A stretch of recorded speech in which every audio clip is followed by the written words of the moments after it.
isn't it? You know what I do when I'm sitting in a dark room waiting for the show to begin? I pray. Oh dear God, please let it be a good show. Oh, and let it be short too. 2 hours is fine. 3 hours is too much. Oh, and keep the actors out of the audience.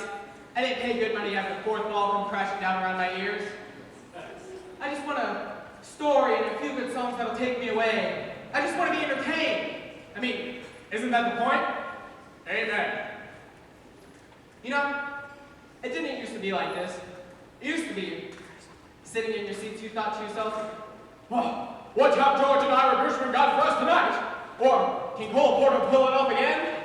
But now it's more like, please, Elton John, must we continue this charade? It used to be sitting in a dark room, you knew that when the lights came up, you'd be transported to a whole nother world. A world full of music, glamour, and romance. And you sat there thinking to yourselves, my God, when will they bring up the lights? Whew. Oh, how things have changed. Hello, how are we this evening? Oh. Well, I'm feeling a little blue myself. A little anxious for no particular reason. Well, a little sad that I should feel anxious, you know? A little non-specific sadness resulting from self-conscious anxiety. A state that I like to call blue. Anyways, whenever I'm feeling this way, blue, I like to listen to my music. So I was going through my records this morning and, yes, records! And I was about to put on the soundtrack recording of Meredith Wilson's The Music Man. I was craving a young Ronnie Howard myself. But then I said, no, let's have ourselves a treat. Let's disappear into the decadent world of the 1920s when the champagne flowed by the caviar chills and the whole world was a party. Well, for the wealthy anyways. So I dug about, and what did I find? Oh, but one of my favorite shows. Gable and Stine's Drowsey Chaperone. Remember? Music by Julia Gable, lyrics by Cindy Stein. Anyway, it's a 2-record set remastered from the original recording made in 1928. It's the full show with the original cast, including Beatrice Stockwell as the Drowsy Chaperone. Isn't she elegant? Oh, and this was a full 15 years before she became Dame Beatrice Stockwell. Can you believe it? Oh, let me read what it says on the back. It says, mix-up, mayhem, and a gay wedding. Oh, of course, gay wedding has a different meaning now. But back then, it just meant fun. And that's what the show is, fun! So, I was wondering, would you indulge me? Would you have me play this record for you now? Oh, I was hoping you'd say yes. You're going to love it, it's a doozy.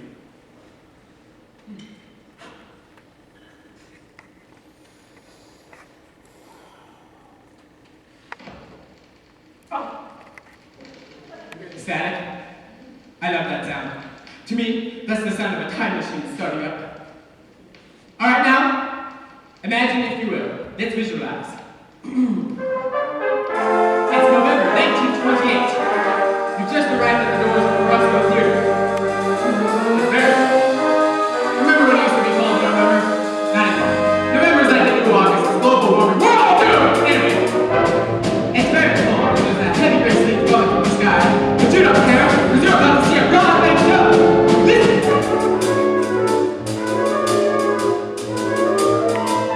Isn't it wonderful? How can you close your eyes?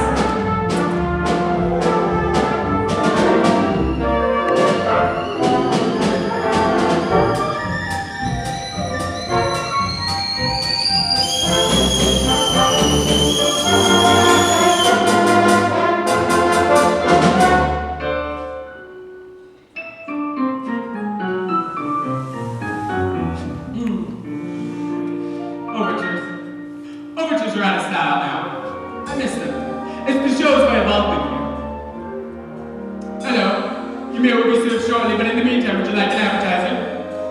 That's what an overture is. A musical appetizer. A poo-poo platter of tunes, if you will.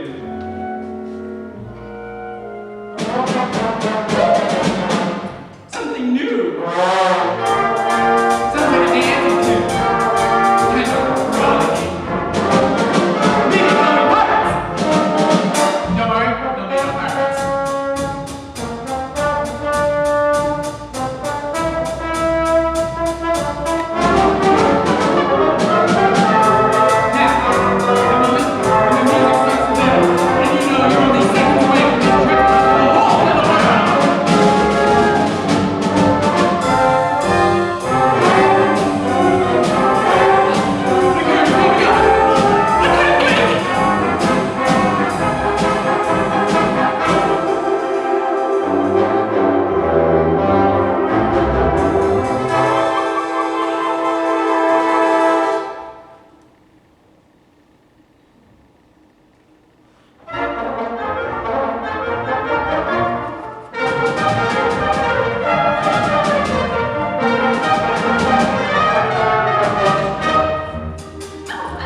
this record as best as I could.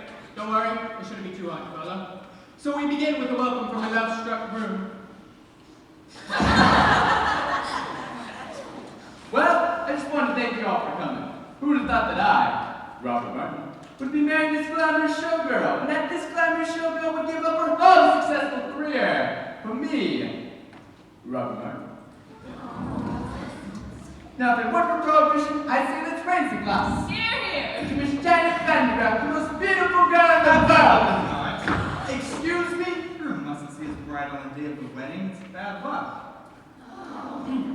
I hope you heard that, because that's the plot. Basically, hang on for the ride. Breakfast will be served in the awaiting room. Say, isn't it a little early in the day to be drinking? I don't understand the question. Look, you keep Janet away from Robert. You understand? We're the chaperone, and that's your only job. I am Captain. Oh, Robert, who's my little monkey? I'm your little monkey. So the bride and groom are whisked away, and we turn our attention to the B plot, which involves the producer. Mr. Felsick. Getting married and leaving show business. Mr. Felsick. Does she know got obligations? Mr. Felsick, I can be your new leading lady. You said it yourself, I'm used to some the chorus. Gee, the last time you ain't got what it takes. But I've been taking lessons. Singing. Acting. Ballet. Ballet.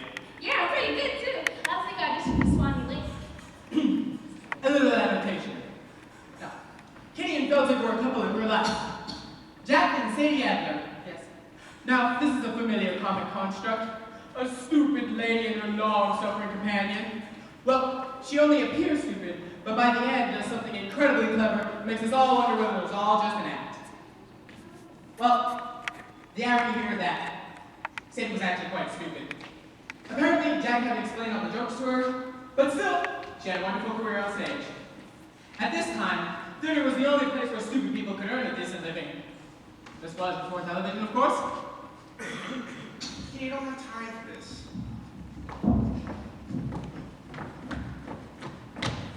Petite form, Mr. Felsick. Not now. Perhaps a nice profiterole. Boy, I'm not hungry. Then perhaps we can give you something else to chew on. Yeah, something that ain't food. What? Your confusion is to be expected. Although we stand before you in the guise of innocent pastry chefs, we are also And primarily, the employees of a certain individual a certain individual. A certain individual. who happens to be the largest single investor in Felsick's Follies. He has sent us here As pastry chefs. to express his concerns about Miss Vandergraaf's impending nuptials. Specifically. That if she gets married and leaves the show, then there ain't no show. Say, don't I know you? No, you don't. Have you ever spent time in Toledo? Have you ever spent any time in a coma? No, but I got a cousin in Seattle. Boys, you tell your boss this wedding's never gonna happen. You have my word. Oh, we'll take your word on that. But to go back on that word would be a recipe for disaster. Now I hope we have made ourselves perfectly eclair. One can only hope. You gotta be kidding me. A trifle much. Don't start with me. All right, you can grab the pastry chef routine. Alas, we ganache. We're on the lamb. Lamb's an entree, macaroon. The gangsters were played by an interchangeable vaudeville duo, the Tall Couple, Mr. and Mrs. Tall. Now, originally, they were Andy, Abraham, and Mindy Moskowski, but were later renamed Alice Island by a sarcastic immigration official. Now, they were the early example of a classic Broadway gangster, full of stylized movements and wordplay, not very intimidating. Unless you find gangsters intimidating. Which I do, but for reasons that aren't appropriate for this situation. We'll leave the matter in your hands, Mr. Felsick. But in the meantime, feel free to browse the dessert carousel. Try the Toledo surprise. It's to die for.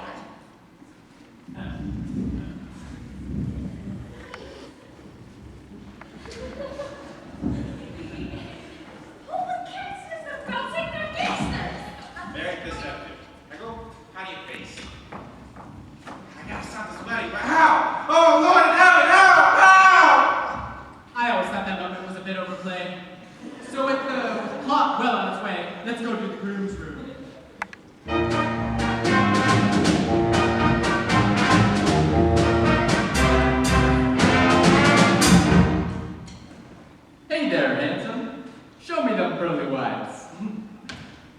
made by the dashing Percy Hyman. He started out as the Albright toothpaste man. Yes, his fabulous smile had gone into every tube. Albright was hugely popular in the early 20s because it contained cocaine. It's true. It was the fifth ingredient down right after sugar. Anyways, it wasn't long before he became a huge matinee idol. Now, don't you worry. It's completely normal for a groom to be nervous on his wedding day. It is? Of course! I love Percy Hyman, but now some people say he's a bad actor. Well, to those people, I say, shut up! Hey there, Mr. Mirrorman, shaking and quaking, trembling like the Brady Cats do. Something big before the rain. Know what you got?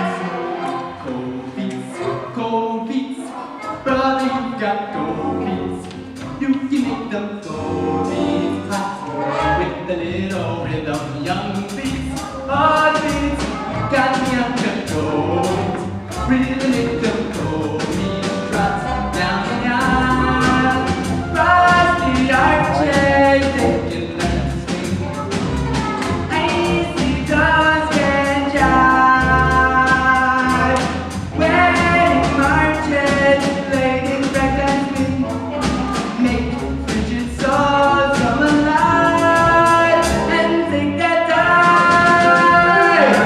Cold feet, turn them into muffins.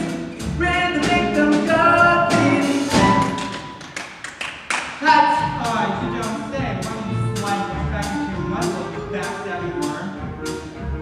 Oh, I'm finding a minister. Say, what do you go to? one singing a song with no Negro top. The Dixie remedy for when you need it. You think you got the easy part. I took it right. Souvenirs, and now a minister. I have the way of wedding on my shoulders. George, sounds like you got gold feet. What have I got? Gold feet. What have I got? Gold feet. What do I do? No! You make the gold feet hot.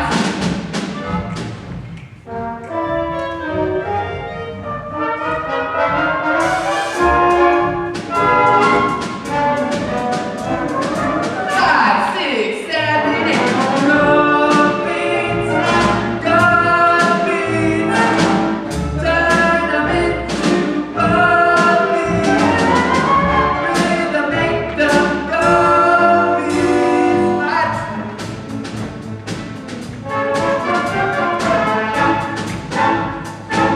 Make the gold feet hot. Make the gold feet hot.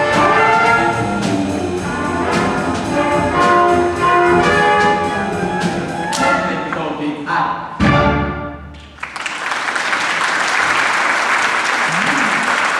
Percy Hyman was a wonderful Seven performer. metrics. Now, I like to think of him panting and sweating at the end of a long dance routine.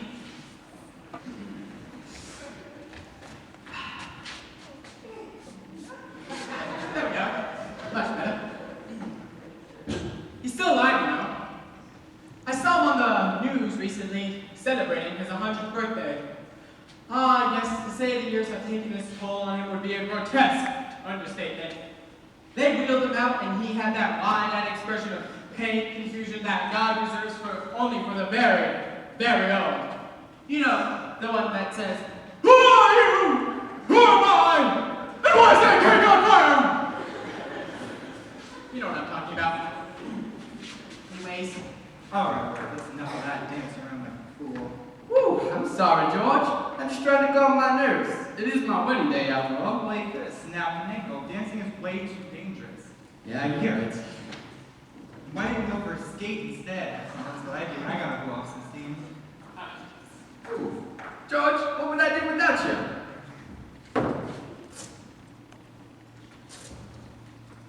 Ooh. now this scene kind of drags on a little bit, but I hope you don't mind.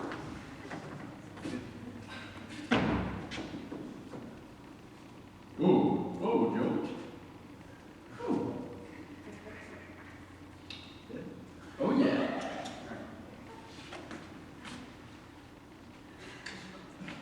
Wait a minute. No, I'm not letting you go out like that. You might see Janet. Here, this blindfold on. George? Where's my eyes, George? Oh, George, hey, you think of everything. I'm just looking out for you. Ooh. Alright, no more dancing, alright? Whoa, George! Whoa! Wedding bells will ring. Wedding bells will chime. Just ignoring it. Rings, it does this occasionally. Wedding bells will sound. It rings, it'll stop soon. What do you want?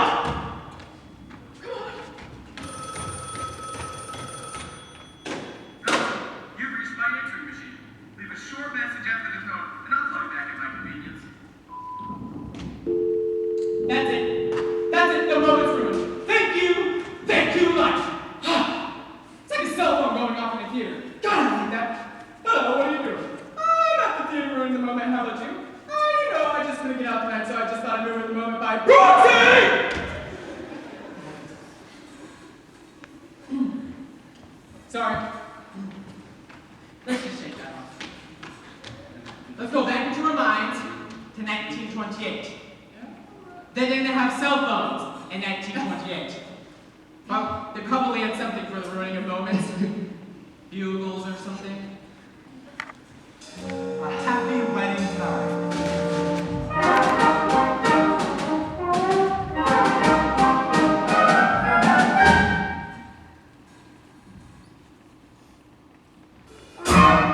There we go. So the scene shifts and we find the bride, Janet Vandergraff, lounging by the pool entertaining questions from reporters.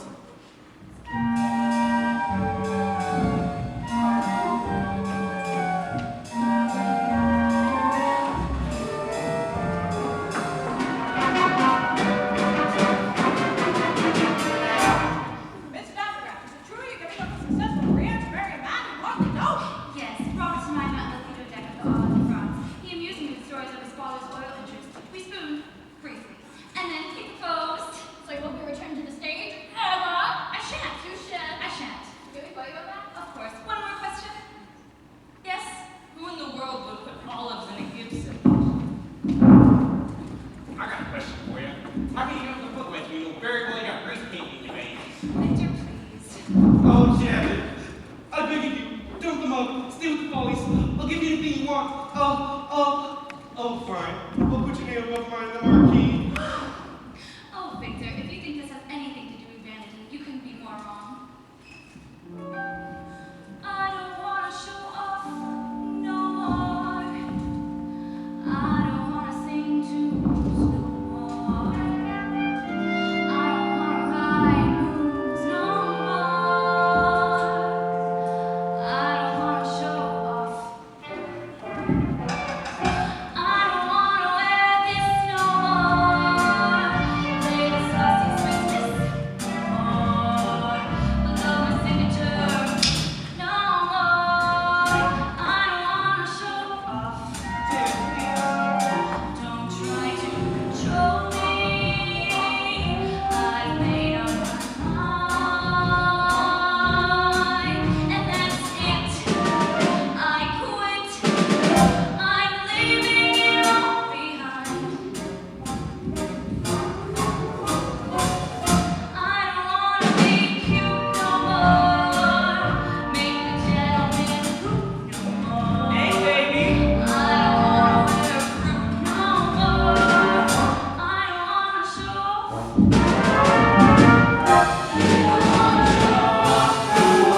Mr. Felton, it is painfully obvious that Miss Vandegraff has no desire to continue a life on the stage. Can't you see it's killing her soul, Mr. Felton? Don't worry, boys. This isn't over yet. Yeah, I'm surprised you didn't do an encore.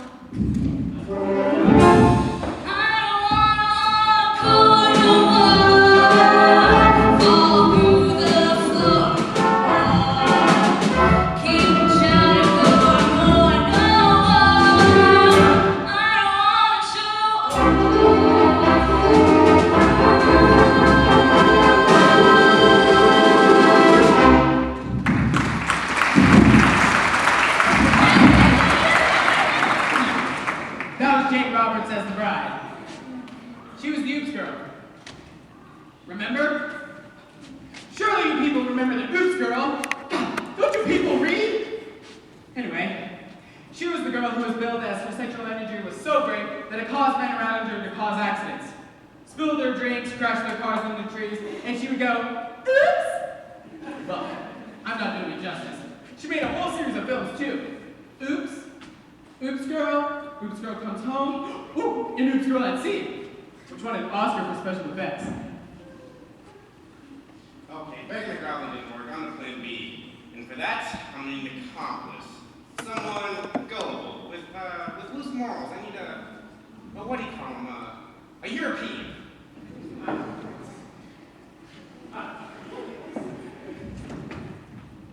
La la la la!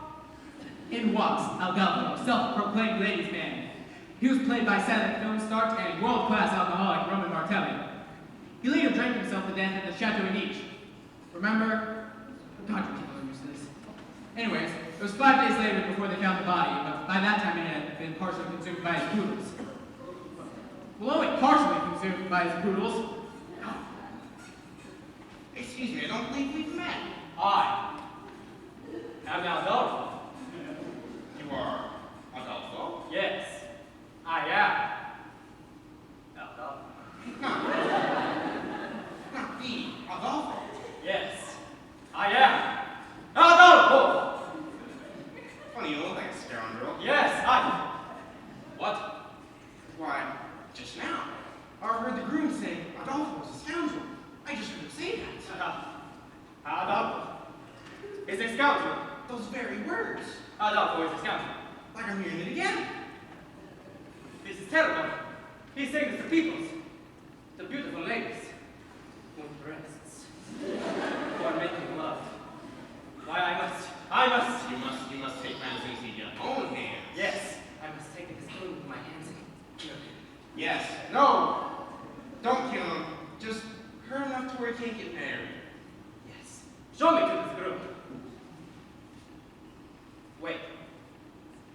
Wow. What kind of a man is this group? A big man? Well, A burger? he's big on the outside. No. Adolfo does not fight big men. Small, little dwarf people that Adolfo can. Punch, far away. That Adolfo can do. But no big men. So you're saying you're a lover, not a fighter? Yes. Adolfo is a lover. Some would say I'm the king. Well, you know what they say.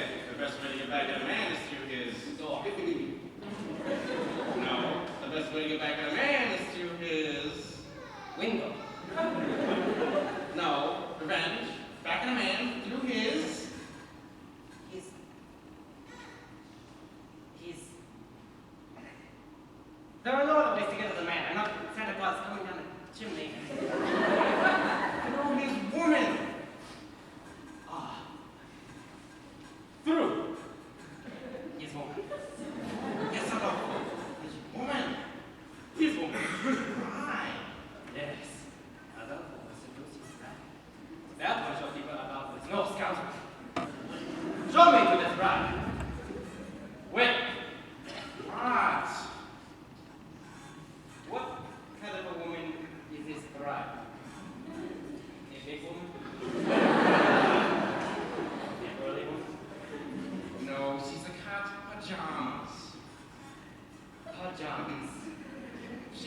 an attractive woman.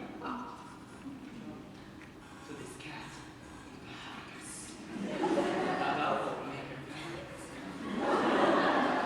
Stop it.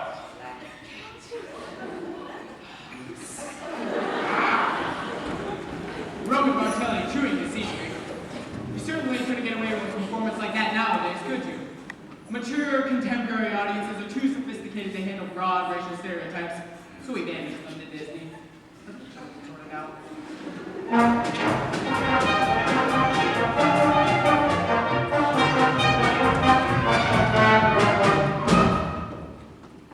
Underling?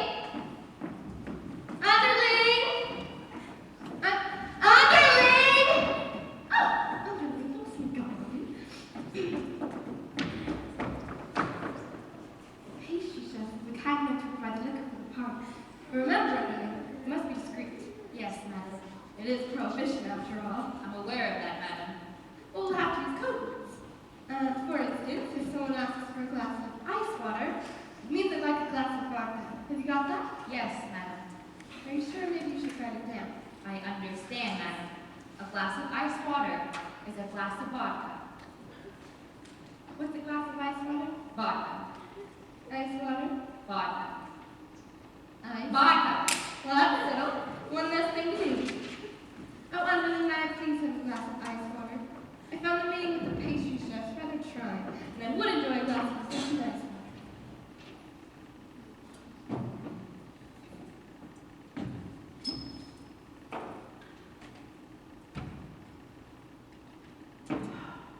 Your glass of ice water, madam? That was pure vodka, you fool! I hate this scene. No, I really do need a glass of ice water. Ice water, madam. Yes, ice water. Are you deaf? Well, that I heard. You can see where this is going, can't you? It's really just a series of spit takes. Your glass of ice water, madam. That was pure vodka, you fool! You know, in some ways, the Drowsey Chaperone was actually quite progressive. Your glass of ice water, madam. Thank you. That was pure vodka, you fool! Yes, some elements were quite progressive. Others were a bit stale in 1928. You know what, I think I'm just gonna skip ahead a little bit. Your glass